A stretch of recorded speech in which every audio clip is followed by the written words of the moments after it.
Rob, hey, congratulations being here at WonderCon. How does it feel? Oh, I love WonderCon. Yes, I have loved WonderCon for a long time. So this may be my third, fourth WonderCon. Yeah, Oh, love no it. kidding. Absolutely love it. Yeah. I think I used to come here with Disney, and I have a graphic novel, so I'm here with that. And now King of Kings, which is just an amazing story.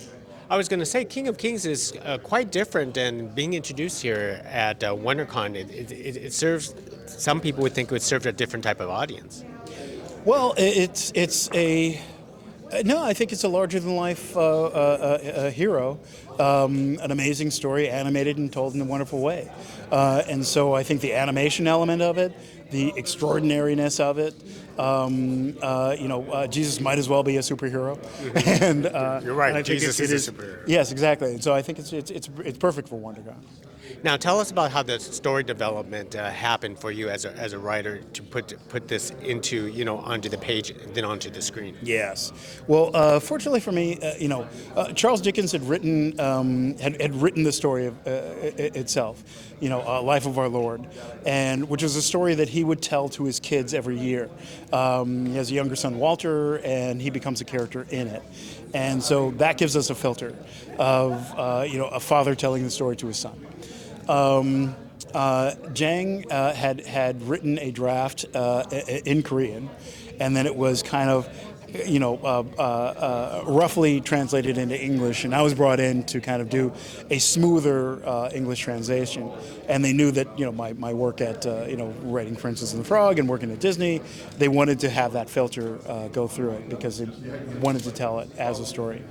And then they liked what I did because I added a couple of extra little things, and so they had me do another draft, and where I was able to kind of bring more humor and flesh out more of the characters and have more fun with it, and led to what I believe is an amazing film. Amazing. And one last thing before, what message should people get out of this as they watch King of Kings? Ooh, faith.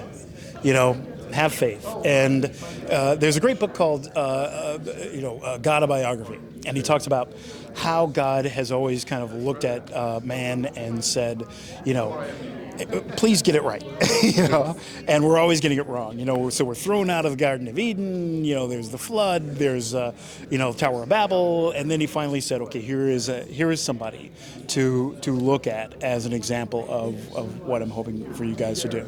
Now, whether you're Christian, whether you're not, to look at the life of Jesus and say, like, oh, okay, I get it.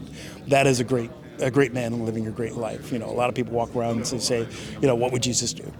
And so that's the biggest thing for me, is to share that life with kids in a way that kids can watch it. And, because sometimes some of the versions, by the time they can actually watch it, they're older and cynical and they don't want to see it. So this is that. And hopefully kids will watch it maybe more than once. They'll share it with their friends, and a new generation of people will be inspired by this great life. Well, kids will love it. So thank you very much, Rob, for speaking with us. Thank you. Appreciate Thank you. it. Thank you very much. Thank you.